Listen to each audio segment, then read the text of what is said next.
시청자 여러분 안녕하십니까? 당신의 한 끼, 오늘은 문화유산이 가득한 고장, 그야말로 지붕 없는 박물관 부여에서 인사드리겠습니다. 자, 오늘의 주인공분, 그야말로 역대 주인공분 중에 가장 미소가 아름다운 분입니다. 자, 오늘의 주인공분을 소개해드리겠습니다. 짜자잔!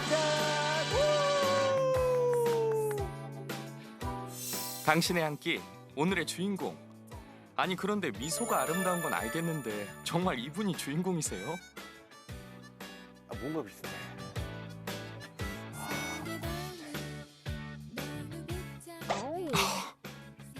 어딘가 모르게 최승희 MC와 닮은 것 같기도 하네요. 미소.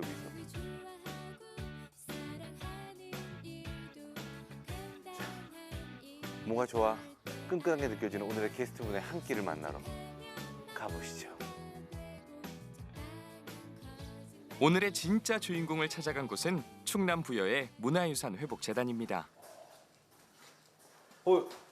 안녕하세요. 네, 안녕하세요. 예, 혹시 네. 이상근 이사장님? 네, 제가 이상근. 아, 반갑습니다. 당신 한끼 최승희라고 합니다. 아유, 반갑습니다. 네. 자, 카메라 보고 시청자분께 인사 네. 부탁드리겠습니다. 네, 반갑습니다. 이상근입니다. 오늘 한 끼의 주인공은 문화유산 회복재단의 이상근 이사장님. 부당하게 반출된 국외 문화유산들을 환수해 오거나 문화재 관련 법안들을 개선하고 계시다고 하네요. 문화유산을 회복한다는 개념에는 예. 예를 들면은 반환도 있고 예. 환수도 있고 또 그렇게 복원하거나 해서 이거를 대대로 잘 보존해야 되는 임무가 우리 세대에 있잖아요. 예. 그런 역할을 좀 더 잘 수행하려고 만든 비영리 단체입니다. 아, 네. 거기서 이제 여러 가지를 이사장님께서 담당을 해주시는 거예요. 네, 예, 그렇습니다. 오. 네. 그럼 실제로 제가 이렇게 여기서 보는 것들이 그 흔히 얘기하는 문화재인가요? 그렇죠. 요즘은 이제 문화재라는 용어를 안 쓰게 됐지만 아니, 문화재란 말을 왜 안 써요? 문화재 얼마나 좋은 말이에요. 문화재. 사실은 이제 우리 문화재라는 문화재. 용어를 쓰는 나라가 일본하고 한국밖에 없었어요. 그래요? 대부분의 나라들은 이제는 뭐 그 헤리티지, 그래서 기념물 또는 유산 유산. 뭐 이런 개념을 쓰는데 문화재라는 개념을 왜 안 쓰게 됐냐면 특별한 재물, 사물로 이걸 보기 때문에 예. 예를 들면 사람을 무형문화재라고 하잖아요. 예. 우리 최 선생님이 문화재로 하면 사물이 되잖아요. 무형문화재인데. 근데 그러니까 사람에 대한 존중과 인격이 반영되지 않는 용어이기 때문에 지난 4월 11일 날 문화재위원회에서 문화재라는 용어는 공식으로 폐기하고 이제 유산으로. 이제는 문화재란 말씀 안 되겠네요. 유산. 네, 예. 시작부터 배우고 가네요. 아이고, 무슨 말씀이세요? 이사장님의 사무실 한켠에 마련된 전시장 안의 물건들. 얼핏 봐도 범상치 않아 보이는데요. 특별한 사정이 있는 유산이라고 합니다. 독일에 계신 예. 제동포 그 교수님이, 김영자 교수님이 한 42년 동안 거기는 한국 문화재들을 유랑하는 한국 문화재를 수집해서 저한테 기증한 그래서 최근에 막 도착한 유물들입니다. 와, 그러면 어떻게 보면 독일에 떠돌 수 있었던 우리 그 문화유산들을 이렇게 보내주신 거네요? 그렇습니다. 네. 진짜 애국자시다. 국력이 쇠락해 외세의 침략을 받던 우리 역사의 암흑기. 돌보느니 하나 없던 우리 문화유산도 세계로 뿔뿔이 흩어졌습니다. 다시 돌아오는 한 점 한 점이 그래서 더 감동적이고 소중하게 느껴집니다. 사실 우리나라 문화재가 지금 25개 국가에 흩어져 있는데 이걸 일일이 다 우리 한국 사람들이 다니며 조사하거나 하기는 어렵잖아요. 그러니까 현재는 그분들이 참여하지 않고는 이런 일들 우리의 온전한 역사나 문화를 알리고 또 우리가 잃었던 역사를 회복하는데 한계가 있죠. 그러니까 참 감사한 일이죠, 사실은. 네. 반출된 문화유산뿐만 아니라 구한말과 일제시대 외국인의 시각으로 관찰되고 연구된 사료까지 잃어버린 역사를 되찾는 데 기여하고 있는 해외 동포들의 정성에 감사를 보냅니다.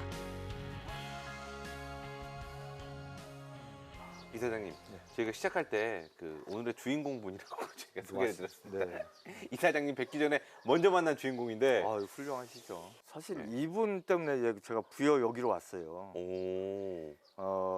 이 불상이 출토된 데가 바로 인근이거든요. 예, 바로 예. 이 옆에 있는 자리인데 1907년도에 여기 부여에 이제 농부가 밭을 갈다가 이제 톳단지에 있는 두 구의 불상을 발견하게 됐는데 그 중에 하나는 지금 우리 이제 국보로 지정돼서 부여 박물관에 있는데 네. 이 불상은 지금 일본에 이제 있거든요. 1945년도에 광복되면서 일본인이 이제 이렇게 품 안에 안고 이제 일본으로 가서 아직도 돌아오지 못하고 있죠. 그래서 이제 이 미소부를 찾는 게 우리 같은 일을 하는 사람들의 오랜 꿈이에요, 사실은. 그래서 1965년도 한국과 일본의 문화재 반환 협정할 때도 예. 이걸 꼭 돌려달라고 요청했는데 그때도 실패했고. 7세기 중엽 백제 미술의 최절정기에 제작된 백제 금동 관음보살 입상. 26.7cm의 크기의 이 미소굴은 백제 불교 미술의 마지막 걸작으로 불립니다. 이게 샘물을 부어서 만든 일종의 사물이잖아요, 어떻게 보면. 예, 예. 근데 그 당시에 솜씨로 이렇게 정교하게 미소를 만들 수 있을까에 대한 진짜 신비감이 있어요. 그러니까 이 같은 것이 예를 들면 서산에 가면 예. 저기 있잖아요, 마의 삼존불. 마의 삼존불. 거기도 이제 백제 미소라고 해서 돌에 새겼는데 미소가 새겨져 있죠. 예. 근데 우리 또 백제를 대표하는 것 중에 하나는 방가사의상. 방가사에서. 또 사색의 미소. 지금 전 세계인들이 열광한다는 거잖아요. 그 모나리자의 그 미소에 미소- 열광하듯이. 그거보다 더 앞선 시기에 더 어려운 방법을 통해서 조각품에 그런 미소를 남겼다는 것이 그들에게는 경탄스러운 일이죠. 저는 그래서 우리 백제 미소부라고 서산에는 삼존불하고 네. 그 방가사상을 백제 미소의 3대 미소불 시리즈라고 저는 생각하고 있습니다. 그 정도로 가치가 있는. 있다. 근데 왜 이게 더 가치가 있냐? 우리가 여기 부여는 사비백제 왕도잖아요. 네. 보통 여기 하면 사람들이 인식이 삼천국녀, 낙화함, 뭐 술 취한 의자왕, 가장 많이 알려진. 그렇죠. 예. 뭐 남봉하는 뭐 왕, 뭐 이런 걸로 알고 있잖아요. 근데 저는 그거는 이제 굉장히 왜곡된 역사를 보여주는 얘기고 사비백제를 우리가 기억해야 될 가장 소중한 거는 백제 문명의 최고 전성기를 여기서 겪었다는 겁니다. 이 미소불의 귀환을 통해서 백제 사비백제 문명을 올바로 회복하고 그 가치를 전승하는 일을 할 필요가 있기 때문에 4년이 아니라 제가 보기엔 40년을 들이더라도 꼭 해야 된다 저는 그렇게 생각하고 있습니다. 야, 어떻게 보면 굉장히 상징적인 거네요. 그렇습니다. 그 시대의 역사를 제대로 알리기 위한. 그렇습니다. 예, 그런 의미를 이 불상이 담고 있기 때문에 저는 이거는 반드시 우리에게 어떤 일이 있어도 꼭 돌아야 돼. 그리고 바로 이 지역, 예. 여기가 고향이니까 이 지역에 와서 다시 백제 문명, 사비백제 문명을 알리는 그런 원천이 돼야 된다 이렇게 생각하고 있습니다. All your time waiting for that second chance, for a break that would make it okay. 진짜 표정이 너무 좋다. 지금도 사람이 그 문화유산을 직접 봤을 때. 네, 잊을 수 없죠. 그 감정을. 딱 그 포장을 여는 순간, 예. 예, 그게 뿜어지는 아우라, 그 미소, 그다음에 그 자세. 뭔가 다짐도 다시 한번. 네. 네. 꼭 하세요. 네. 그 자리에 참석했던 많은 분들이 다 감탄했고, Let me be empty. 그 Find some peace tonight. In the arms of 2018년 7월 일본인 소유자가 공개해 겨우 마주할 수 있었던 백제 미소불. 이상근 이사장은 그 순간 미소불상이 많은 이야기를 전해오는 것처럼 느꼈습니다.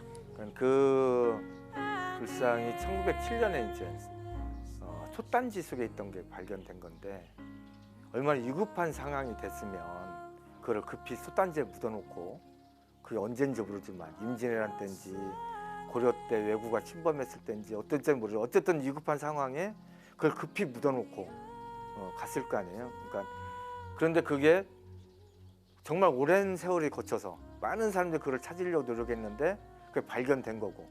근데 이게 기구하게도 그 고향에 있지 않고 그 일본의 한 호텔에서 그걸 마주할 때 느끼는 감정이 있잖아요. 그런 게 이제 So tied up in a straight line.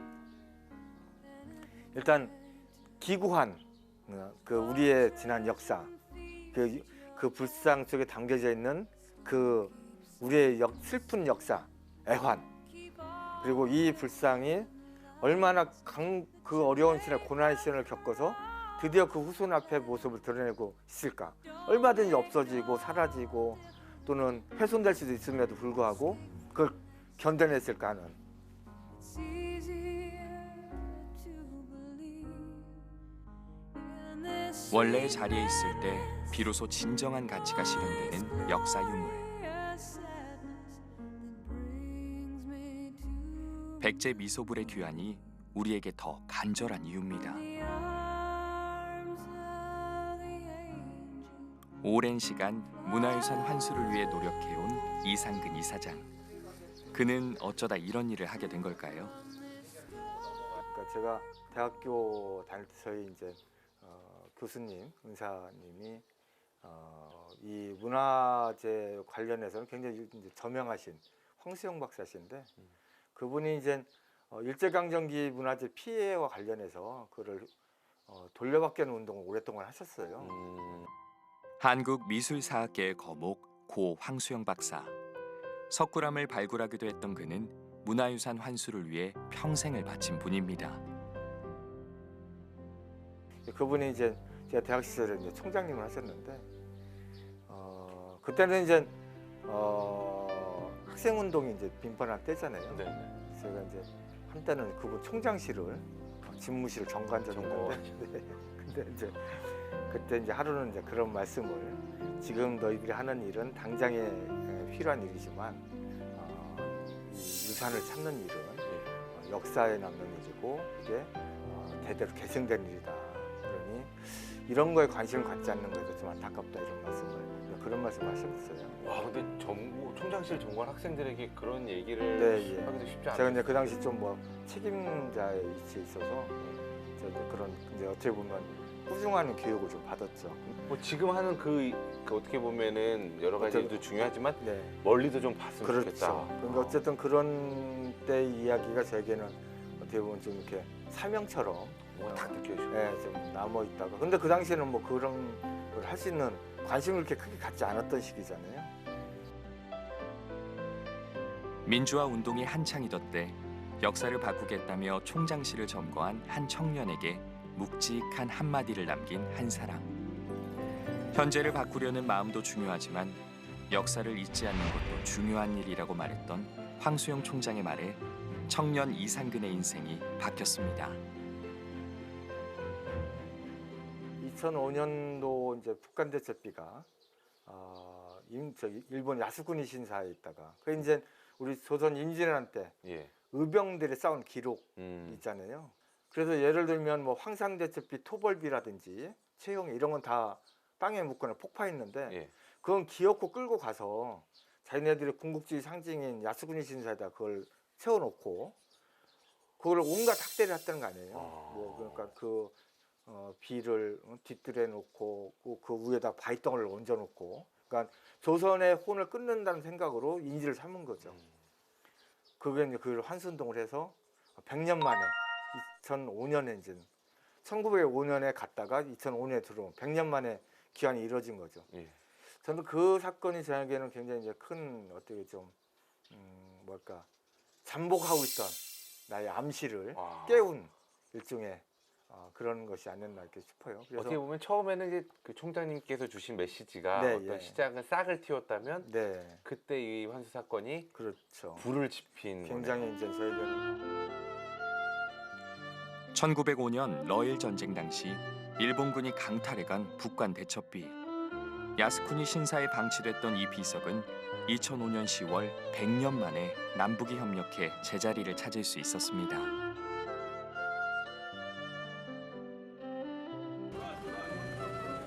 드디어 비석은 머릿돌에서 해방됐다. 1톤 무게의 머릿돌. 일제가 조선의 민족 정기를 짓누르기 위해 올렸다는 추측을 불러일으킨 돌이다. これまで保管してきた北韓大賞費を大韓民国政府に引き渡すとともに、これが日本国国民と 스승의 꾸중으로 가슴에 발아했던 문화유산을 향한 새싹. 이 사건은 드디어 이상근 이사장의 가슴에 뜨거운 불길을 지폈습니다. 2006년 이제 일본 왕실 도서관인 그걸 명칭을 국내청 서릉부라고 표현하는데 네네. 거기에 있는 조선 왕실의회 환수에 이제 시작하면서 저기도 했고 그 환수위원회 제가 실행위원장을 맡아서 예. 한 6년 반 정도 2011년 12월 달에 완전한 환수가 이룰 때까지 한 게 이제 시작이었죠. 이 일의 시작이었고 1945년 일제가 침탈해간 조선 왕실의회. 당시 조선의 주요 행사 내용, 특히 명성황후의 장례식 도감 등 중요한 사료를 환수한 역사적 쾌거였습니다. 86년 만에 완전한 반환. 그리고 일본 총리가 과거에 우리가 이걸 뺏어가서 미안하다. 사과까지. 사과까지 한. 그러니까 문화유산 회복에 어떻게 보면 좀 결정판이라고 할 정도로 의미가 있는 환수 운동이었죠. 이후 17년 동안 문화유산 환수에 매진한 이상근 이사장. 최근엔 서산의 부석사 불상과 관련해 심혈을 기울이고 있습니다. 그리고 또 최근에 또 이슈가 되는 그런 네. 문화재 환수 관련해서 부석사의 불상도 네, 예.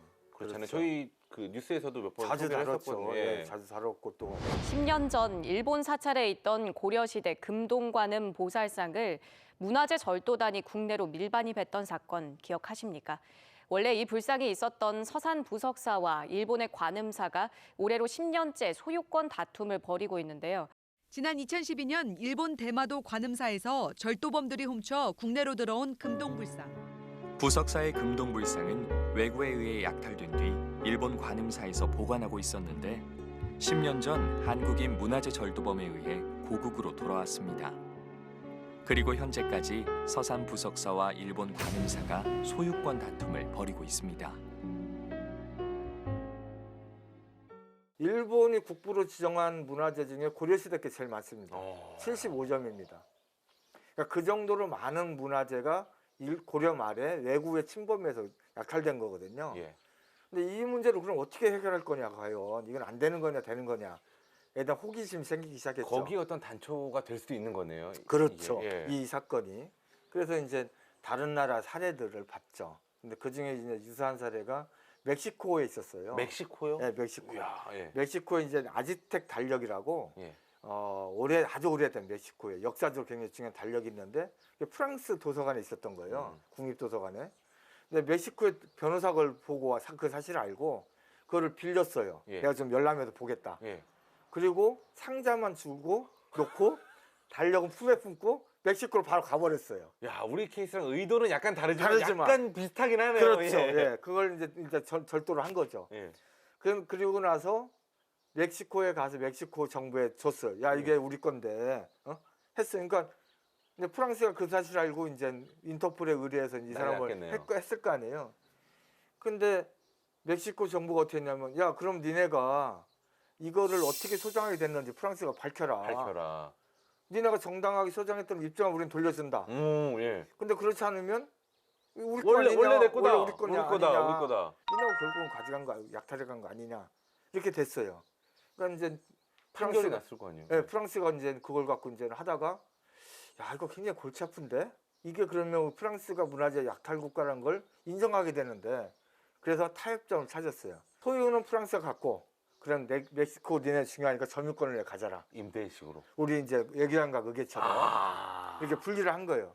그래서 이제 그걸 해서 그럼 이제 멕시코도 좋다 그러면 뭐 어쨌든 우리에게 있으니까 이렇게 했다가 최종적으로는 영구 반환을 했어요. 멕시코에. 그런 사실이 있기에 제가 이 문제를 풀어가는 방식도 이런 것도 있겠구나. 이게 꼭 소유권의 문제로만 봐서는 안 되는 어떤 요인이 있구나라고 해서 이제 일을 시작했고 지금 이제 10년째 그 일을 지금 하고 있습니다. 그래서 두 번의 재판은 부석사가 이겼고 예. 처음 가처분 판결을 했고 그다음에 이제 1심 이겼고 지금 항소심을 이제 하고 있는데 문화재 중 유일하게 제작 연도와 장소를 특정할 수 있는 국보급 문화재 금동 관음보살좌상. 특히나 이 불상은 귀족이나 왕족이 아닌 스님과 노비 등 민초 32명이 합심해 만들어 그 학술적 가치가 더욱 높습니다. 이 부석사 불상이 반드시 제자리로 돌아오고 그 선례를 통해 수많은 고려 반출 유물들이 고향으로 돌아올 수 있기를 바랍니다.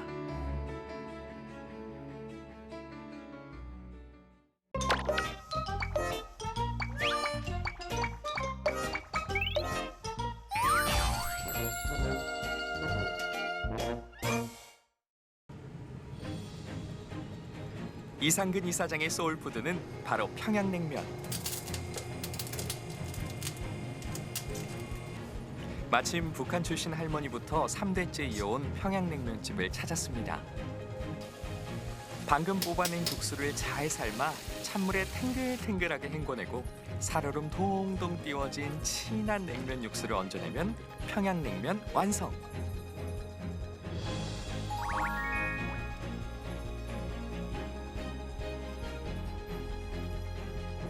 아차, 냉면에 만두가 빠질 수 없겠죠. 얇은 피 안에 고기가 듬뿍 든 만두까지 소울푸드 한 상이 완성됐습니다. 자, 이사장님의 소울푸드가 바로 평양냉면 네. 그리고 평양만두. 네, 예. 와, 좀 의외인데요. 네. 저는 뭐 개인적으로 워낙 뭐 문화재 많이 다니시니까 네. 뭐 어디 사찰에서 드신 사찰 음식 뭐 이런 네. 건 줄 알았는데 네.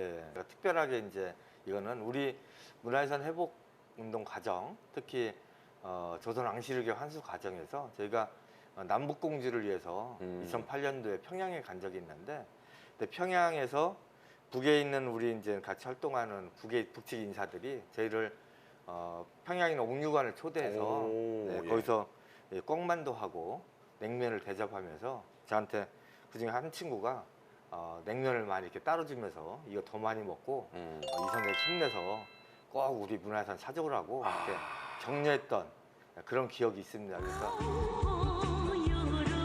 민족문화재 반환이란 이름으로 서로가 하나 됐던 남과 북. 이상근 이사장은 남과 북으로 가며 문화재 반환에 중추적인 역할을 했고 이런 공조의 현장에서 빠지지 않는 것은 바로 평양냉면이었습니다. 아, 예.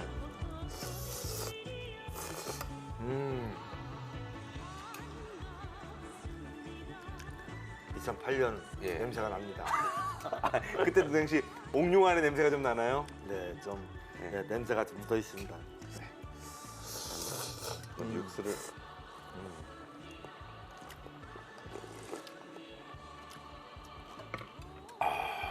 제대로 드시는 방법을 아시는데 아우 원래 육수를 먼저 싹 들이키고 네.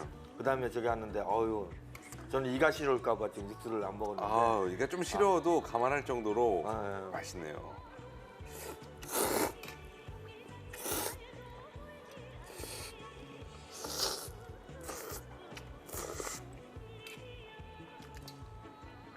우리는 65년도에 한일 문화재 반환 협정 할 때 네네. 일부를 돌려받고 이제 일본에서 주장은 이젠 그걸로 끝이다. 그때 그들 표현대로 최종적, 불가역적으로 더 이상의 선구권은 없다 이렇게 얘기를 하거든요. 그런데 북은 일본과 수교하기 전 상태이기 때문에 권한이 있죠.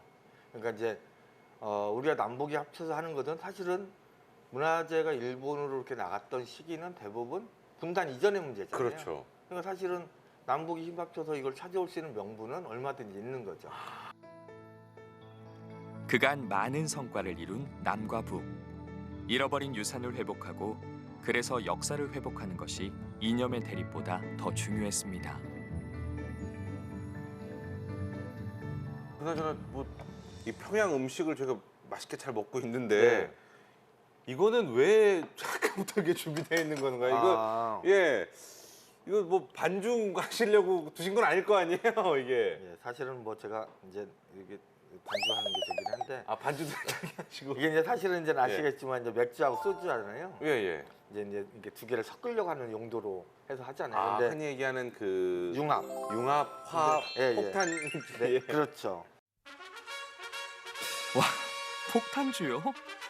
아니 혹시 소주와 맥주 폭탄주도 이사장님의 한 끼인가요?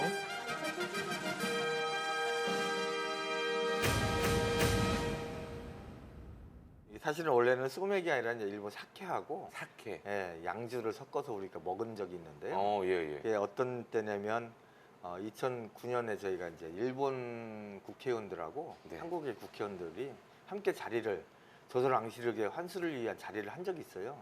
근데 이제 서로 입장의 차이가 있으니까 이거 대화가 안 되는 거예요. 그래서 우리가 그때 제가 이제 그렇게 했죠. 우리 대화는 그만하고 다 같이 기분 좋게 한 잔 먹으러 갑시다. 그래서 일본에 사케집을 갔어요. 가서 저희가 준비해간 양주하고 사케를 시켜서 같이 이제 이렇게 폭탄주를 말아놓은 거죠. 아. 그래서 그거를 돌려서 예. 같이들 딱 3잔을 먹었죠. 예. 예.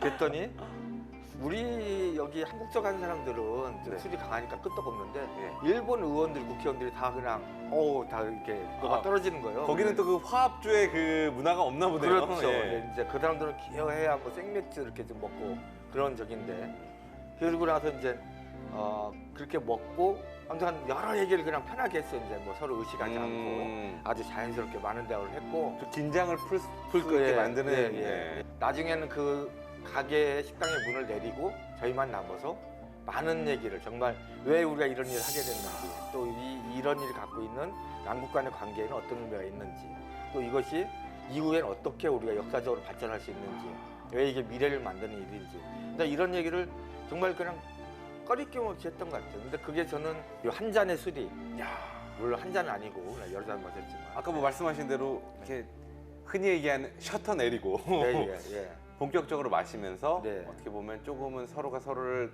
경계하는 마음이 풀어진 상태에서 네, 예. 그 서로의 마음을 이해하게 된 거네요. 네, 예. 서로 민감할 수밖에 없는 상황. 하지만 한일 양국은 술잔을 기울이며 서로에 대한 마음의 문을 천천히 열었고 결국 진심은 통했습니다. 이름 그대로 서로 화합하는 데 기여를 했던 화합주. 오늘 또 그날이 떠오릅니다.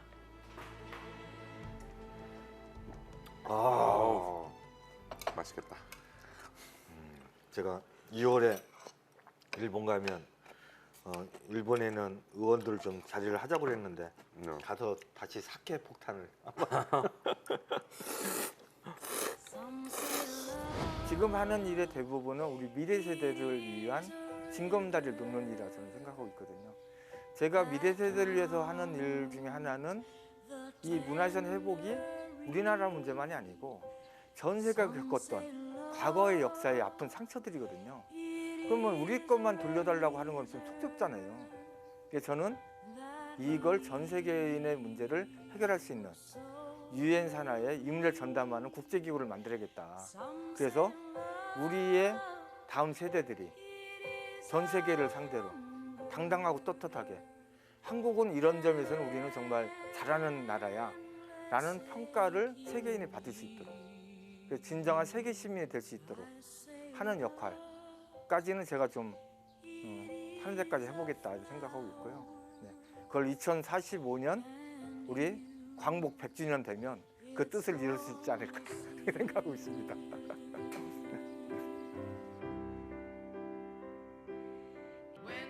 역사는 문화유산에 저장되고 문화유산은 역사를 미래로 전달하는 창이다. 총장실 점거가 그에게 틔운 것은 올바른 역사인식의 싹이었습니다.